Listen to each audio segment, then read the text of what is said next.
Pesawat Osprey merupakan pesawat terbang tilt-rotor pertama yang diproduksi secara massal, dengan sebuah prop rotor berbilah 3, mesin turboprop dan nacelle transmisi dipasang pada setiap ujung sayap. Pesawat ini dikategorikan sebagai pesawat angkat berdaya.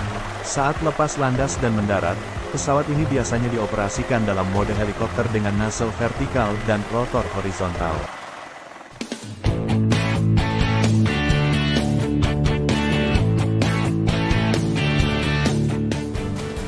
Amerika Serikat, melalui Komando Operasi Khusus Angkatan Udara, AFSOC, memutuskan melarang terbang seluruh V-22 Osprey.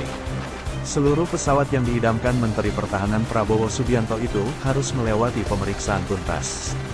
Keputusan ini dibuat setelah salah satu pesawat yang bisa lepas landas dan mendarat secara vertikal itu jatuh di perairan Jepang.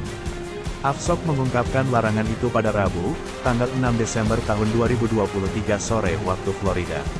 AFSOC dalam hal ini memakai istilah operasional stand-down untuk perintah larangan terbang itu. Komandan AFSOC, Letnan Jenderal Tony Bauernfeind mengatakan, larangan itu menyikapi kecelakaan pada tanggal 29 November tahun 2023. Seperti diketahui, kecelakaan P-22 Osprey itu terjadi saat misi pelatihan rutin pekan lalu di Pulau Yakushima, sekitar 1040 km barat daya ibu kota Jepang, Tokyo. Segera setelah kecelakaan itu, Jepang mengkandangkan armadanya dan meminta Amerika Serikat untuk menangguhkan penerbangan V-22 yang beroperasi di negara tersebut. Pengamat di Jepang telah mengatakan bahwa pesawat Osprey buatan Boeing dan Bell Helicopter itu rentan mengalami kecelakaan, meski pemerintah Amerika dan Jepang menyangkal tuduhan itu. Informasi dari penyelidikan awal mengindikasikan potensi kerusakan material menyebabkan kemalangan itu. Namun penyebab utama kegagalan itu belum diketahui saat ini, kata Komando Operasi Khusus Angkatan Udara AS, AFSOC, dalam sebuah pernyataan. Sebenarnya, bukan hal yang luar biasa bagi militer Amerika untuk melarang terbang seluruh armada setelah kecelakaan fatal. Seorang juru bicara bagi Kementerian Pertahanan Jepang mengatakan pada Kamis bahwa pesawat mereka tetap akan dilarang terbang. Penggunaan pesawat itu di Jepang telah ditentang, terutama oleh penduduk Pulau Okinawa, di kawasan barat daya di mana militer Amerika hadir di area itu sejak kekalahan Jepang di Perang Dunia II.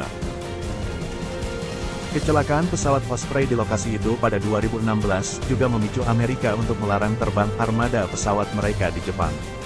Menurut Yayasan Keamanan Penerbangan, setidaknya 50 personel tewas dalam kecelakaan pengoperasian atau pengecekan pesawat. Lebih dari 20 kematian terjadi setelah V-22 memulai tugasnya di 2007.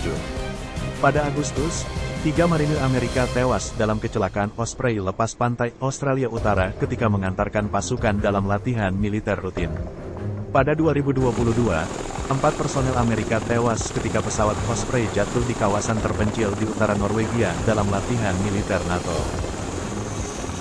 Seperti diketahui, keunggulan utama pesawat Osprey ini adalah masuk dalam jenis tilt-rotor, yang memiliki kemampuan mendarat layaknya helikopter. Di Amerika Serikat, pesawat tersebut digunakan oleh Korps Marinir untuk mendukung misi operasi mereka. Dilansir dari Naval Technology, pesawat ini dapat mengangkut 24 personel, serta kargo internal seberat 9 ton atau 6,8 ton kargo eksternal. Varian terbarunya juga dilengkapi dengan sistem radar cuaca yang dapat meningkatkan kemampuan navigasi dalam cuaca buruk, serta sistem pengkondisian lingkungan yang dirancang ulang untuk meningkatkan kenyamanan awak pesawat. Dilansir dari situs Boeing, kapasitas dan efektivitas yang diperluas dibangun ke dalam sistem elektronik warfare, termasuk dispenser sekam atau suar tambahan, untuk meningkatkan kemampuan pesawat ini dalam menghalau setiap ancaman, baik yang datang dari udara maupun dari darat. Pesawat Osprey merupakan pesawat terbang tilt-rotor pertama yang diproduksi secara massal, dengan sebuah prop rotor berbilah 3, mesin turboprop dan nacelle transmisi dipasang pada setiap ujung sayap. Pesawat ini dikategorikan sebagai pesawat angkat berdaya.